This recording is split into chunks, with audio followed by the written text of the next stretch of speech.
गांव के छोले पूरी वर्सेस शहर के छोले भटूरे। हम किसी एक निर्णय पर नहीं पहुंच पा रहे क्योंकि जितने टेस्टी ये छोले पूरी उतनी टेस्टी ये छोले भटूरे है, इसलिए हमारे लिए ये कंपेयर कर पाना बड़ा मुश्किल है। नहीं, ऐसे कैसे मुश्किल है मैडम, आप एक और बार टेस्ट कीजिए, देख लेना आपको शहरी छोले भटूरे पसंद आएंगे। ऐसे कैसे हमरे छोले पूरी पसंद नहीं आएंगे, आखिर उनमें कमी का है? आपको पता है मैडम जी, पूरा जौनपुर हमरे छोले पूरी की तारीफ करता है। हाँ, जैसे तूने तो पूरे जौनपुर को अपने हाथ के बने पूरी खिलाए हैं ना। कुछ भी मत बोल समझी। और मैडम, आप जल्दी से मेरे छोले भटूरे को फर्स्ट प्राइज दीजिए क्योंकि मुझसे बेहतर ये कोई नहीं बना सकता। मैडम, आप समझ नहीं रही, ये प्राइज दोनों को ही मिलेगा क्योंकि हम जजेस को दोनों चीजों का टेस्ट बेहतरीन लगा। ना तो एक चीज कम है ना ही दूसरी। और अगर आपको यकीन नहीं होता तो हम ऑडियंस की हेल्प ले सकते हैं। इसके बाद वो वहाँ आई ऑडियंस को छोले भटूरे और छोले पूरी दोनों टेस्ट करवाते हैं। फिर वो सब भी उन दोनों को ही विजेता घोषित करते हैं। नहीं, मैं नहीं मानती ये डिसीजन। आखिर क्यों कामना ये मानने के लिए तैयार नहीं थी? और आखिर कैसे एक शहरी पढ़ी लिखी बहू और गांव की गंवार बहू यहाँ तक पहुंची, ये जानने के लिए हमें चलना होगा इस कहानी की शुरुआत में। जयपुर शहर की एक बड़ी सी बिल्डिंग के आगे एक रोज एक ट्रक आकर रुकता है। इसके बाद उसमें से बाहर आती है गांव से आई बहू मिसेस गुंजन शर्मा, जिसने साड़ी पहनी हुई थी, जिसे देख 5वें फ्लोर पर खड़ी शहरी बहू मिसेस मल्होत्रा अपना मुंह बना लेती है। ये कैसे कैसे कार्टून आकर बसने लगे अब अपनी सोसाइटी में। दरअसल गुंजन का पति अमित शहर में ही नौकरी करता था, जबकि गुंजन अपनी सास और ससुर के साथ गांव में रहती थी। लेकिन कुछ समय पहले उसके ससुर जी की मौत हो गई और उसकी सास की तबीयत भी थोड़ी खराब रहने लगी। इसलिए अमित ने गांव की जमीन बेचकर शहर में ही फ्लैट ले लिया और उन्हें अपने साथ शहर ले आया। लेकिन मधुबन नाम की उस सोसाइटी में अच्छे अच्छे घर के लोग रहते थे। उसी सोसाइटी में रहती थी मिसेस कामना मल्होत्रा, जो कि बेहद ही स्वादिष्ट खाना बनाने के लिए मशहूर थी।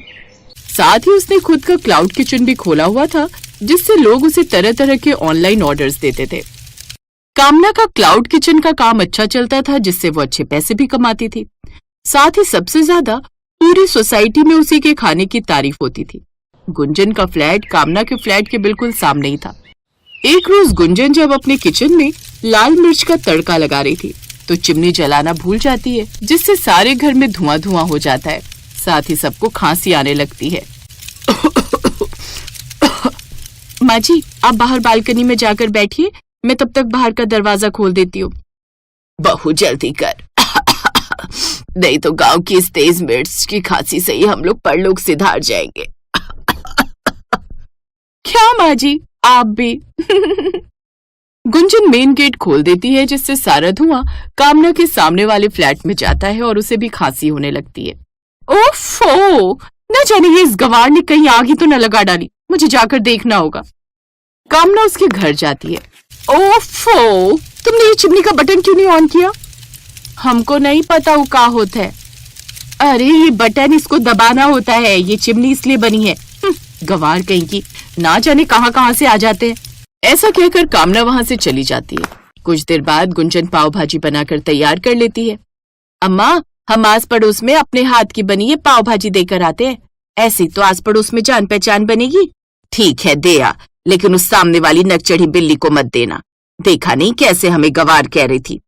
अच्छा ठीक है, नहीं दूंगी। गुंजन आस पड़ोस में वो पाव भाजी देकर आती है, जिसकी अगले दिन सभी औरतें खूब तारीफ करती हैं। तुझे पता है कामना, वो तेरी सामने वाली फ्लैट में आई है ना मिसेस शर्मा, वो भी तेरी तरह क्या कमाल का टेस्टी खाना बनाती है। क्या? वो गांव की गंवार? उसका और मेरा क्या ही मुकाबला मिसेस मेहरा। कहाँ मैं और कहाँ वो। नहीं, मैं बिल्कुल सच कह रही हूँ। आपको पता है अब तो लोग उसे भी बर्थडे पार्टीज पर खाने के ऑर्डर देने लगे हैं। ओह क्या? तब भी मैं कहूँ आजकल मेरे ग्राहक कम क्यों हो गए। कामना अब उससे काफी जलने लगी थी, क्योंकि पहले जहाँ सोसाइटी की औरतें सिर्फ कामना के हाथ के बने खाने की तारीफ करती थी, वहीं अब वो गुंजन के हाथ के बने खाने की भी तारीफ करने लगी। कुछ ही महीनों में गुंजन ने अच्छी खासी जगह बना ली थी। फिर एक रोज उस सोसाइटी में एक बड़े होटल वालों ने फूड कंपटीशन ऑर्गेनाइज करवाया, जिसमें सबसे अच्छी जिसकी डिश होगी उसे 5 लाख का इनाम दिया जाएगा। गुंजन बहू, तूने सुना लोग क्या कह रहे हैं? कोई खाने की प्रतियोगिता होने वाली है और सुना है सबसे अच्छा खाना बनाने वाली को 5 लाख का इनाम दिया जाएगा। मैं तो कहती हूँ तू भी नाम लिखवा ले। अम्मा जी, घर पर खाना बनाना अलग बात है और किसी मंच पर बनाना अलग। और हम कोनो मास्टर शेफ थोड़ी ना है जो कि बढ़िया सा खाना बना लेंगे। बस यही तो तुझ में कमी है, तू हमेशा खुद को दूसरों से छोटा ही समझती है। तू क्यों खुद को छोटा समझती है?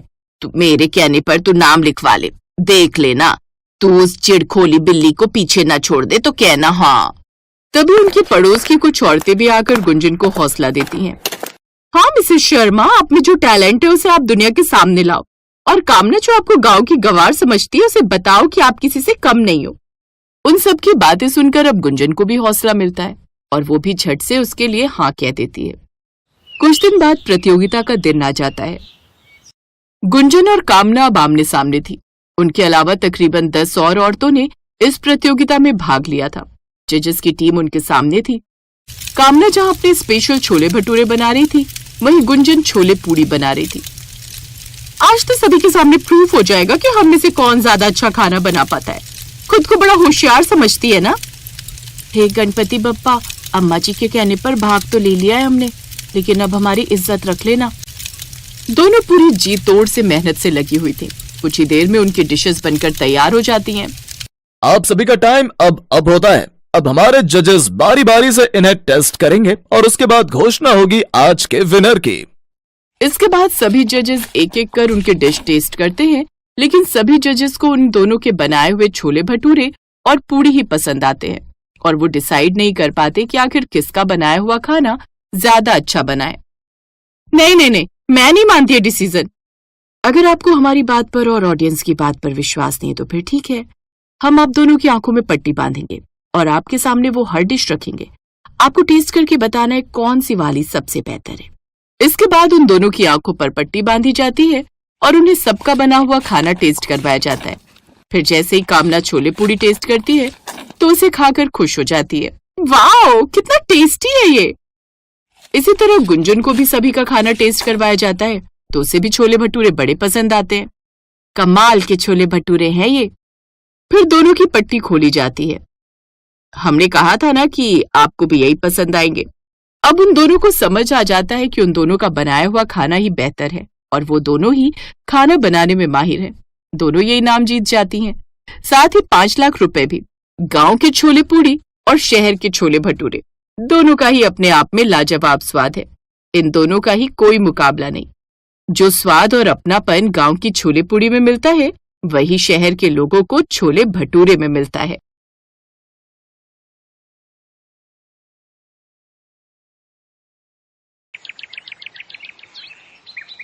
अरे बहन जी, घर की बहू में तो साक्षात माँ अन्नपूर्णा का वास होता है। अपने परिवार को अच्छा स्वादिष्ट और ताजा भोजन खिलाना तो हर औरत का धर्म होता है।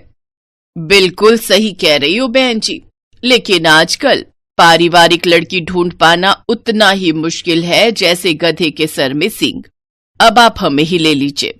अर्नव मेरा इंजीनियर है, कम से कम लाखों में सैलरी है उसकी, लेकिन फिर भी अपनी पसंद की लड़की नहीं मिल रही। वो क्या है ना, मेरा अर्नव विदेशी खाना खाने का बड़ा ही शौकीन है। कहता है सिर्फ उसी लड़की से शादी करूंगा जो विदेशी खाना यानी कॉन्टिनेंटल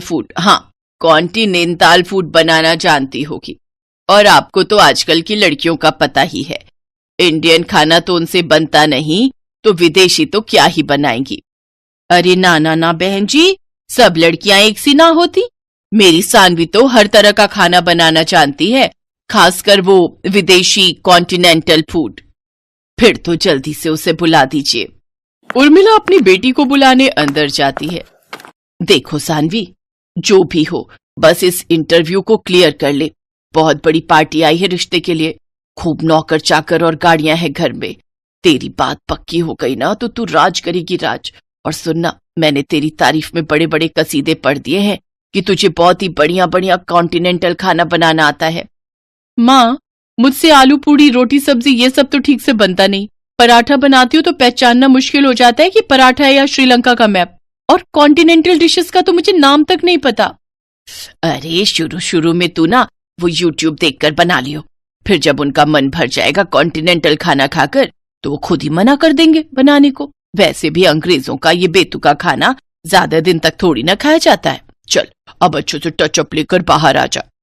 तैयार होकर सानवी बाहर आ जाती है। फिर बातचीत में अर्णव की मम्मी और अर्णव को सानवी बहुत पसंद आती है। साथ ही जब वो ये पूछते हैं कि उसे कॉन्टिनेंटल खाना बनाना आता है तो इस पर सानवी कहती है, कॉन्टिनेंटल खाना?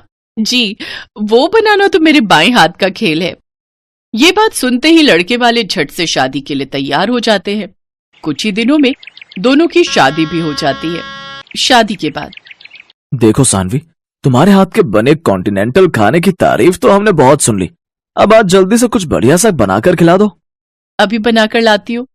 रसोई में जाकर वो यूट्यूब खोलती है। फिर सोचती है, नहीं नहीं नहीं नहीं नहीं, अगर मैंने इन्हें कोई फेमस डिश बनाकर खिलाई तो ये लोग समझ जाएंगे कि मुझे कुछ भी बनाने नहीं आता।